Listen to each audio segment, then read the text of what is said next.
ముగ్గురు ఎమ్మెల్యేలు తప్పు చేశారని మార్చావు. ఆ తప్పులు చేయడానికి కారణం నువ్వే. తప్పులు చేసిన వాళ్ళు నీ పక్కన ఉన్నారు.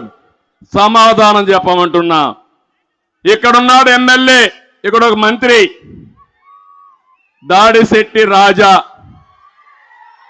అక్రమాల రాజా, చెక్ పోస్టులో వసూళ్లు, కనీసం మంత్రిని ఆలోచన లేదు. ఈయన మామూళ్ల దెబ్బకు వ్యాపారస్తులు పరార్. అడ్డగోలు సంపాదనతో గాంధీనగరంలో 132 ఎకరాలు, పక్కనుండి కొండ, దాన్ని కూడా తవ్వేశాడు. రౌతులపూడి మండలంలో ఎన్నెన్నపట్నంలో 72 ఎకరాలు. ఆంధ్రజ్యోతి వ్యతిరేకంగా రాసిందని ఆ విలేకరిని పొట్టన పెట్టుకున్న వసూళ్ల రాజా ఇంకా ఏం మాట్లాడతాడని అడుగుతున్నా. నేను అడుగుతున్నా ఈ ముఖ్యమంత్రికి, నీకేను కనపడలేదా అని అడుగుతున్నా.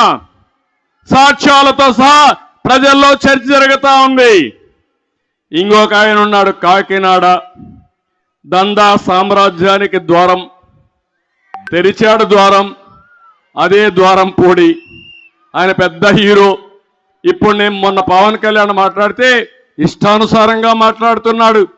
ఒకటే చెప్తున్నా, మీరు మెక్కినంత కక్కిచ్చే బాధ్యత మేము తీసుకుంటాం. ఖబర్దార్, జాగ్రత్తగా ఉండండి. మొత్తం మీరు చూస్తే జగన్ కు బినామీ, అది మదం. మీ మదాన్ని తగ్గించే బాధ్యత, మీరు మెక్కింది కక్కిచ్చే బాధ్యత తెలుగుదేశం జనసేన తీసుకుంటాం. బియ్యం మాఫియాకి కర్మ కర్త క్రియ ఈ ద్వారం పూడి, ఈ ద్వారం గేట్లు తెరిచేశాడు. జిల్లాలో ఏది జరిగినా కేంద్ర బిందువు ఈ ద్వారం పూడి. ఈయన ఒక పెద్ద హీరో అనుకుంటున్నాడు. మీ జాతకాలన్నీ మా దగ్గర ఉన్నాయి. మేము అనుకోనుంటే ఆ రోజే మీరు ఎక్కడుండేవాళ్ళో ఒక్కసారి గుర్తుపెట్టుకోమని హెచ్చరిస్తున్నా. 14 సంవత్సరాలు నేను కూడా కన్నెర్ర చేసుంటే ఈ నాయకులు ఎక్కడుండేవాళ్ళని అడుగుతున్నా.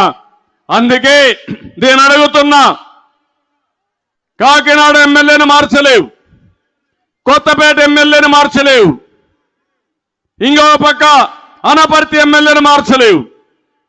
కానీ ఈ ముగ్గురు మాత్రం ఏం మాట్లాడరు కాబట్టి మార్చేశావు. ఎస్సీలను మార్చేశావు. అంటే ఎస్సీ నాయకుడు ఎవ్వరు కూడా కనపడకూడదు, వాళ్ళు ఎప్పుడు కూడా స్టెబిలైజ్ కాకూడదు. ముగ్గురు మంత్రులు మార్చావు, ఎస్సీలని, బీసీలను మార్చావు. ఇక్కడ ఒక ఆయన ఉన్నాడు పెద్దిరెడ్డి. నేను అడుగుతున్న సామాజిక న్యాయం అని సిగ్గు లేకుండా యాత్రలు చేస్తున్నారు. ఈ తూర్పుగోదావరి జిల్లాలో పెత్తనం ఎవరు చేస్తున్నారు తమ్ముళ్ళు? ఎవరు? మిథున్ రెడ్డి అంట, ఎక్కడి నుంచో వచ్చాడు, ఊడిపడ్డాడు. అంటే ఈ జిల్లాలో నాయకులు లేరా? మీకు సిగ్గు అనిపించలేదా? వాడి పెత్తనం ఏంటి, ఇంకొకరి పెత్తనం ఏంటి?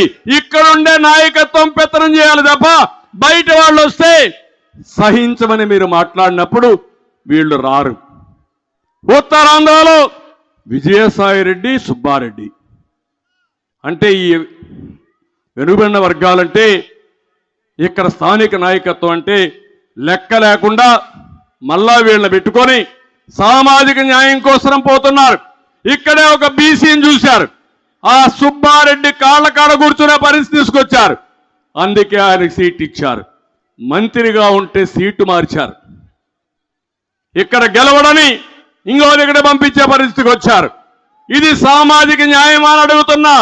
కాదు, ఇది సామాజిక ద్రోహం. అవునా కాదా? అవునంటే గట్టిగా చెప్పండి, కూడా చెప్పండి.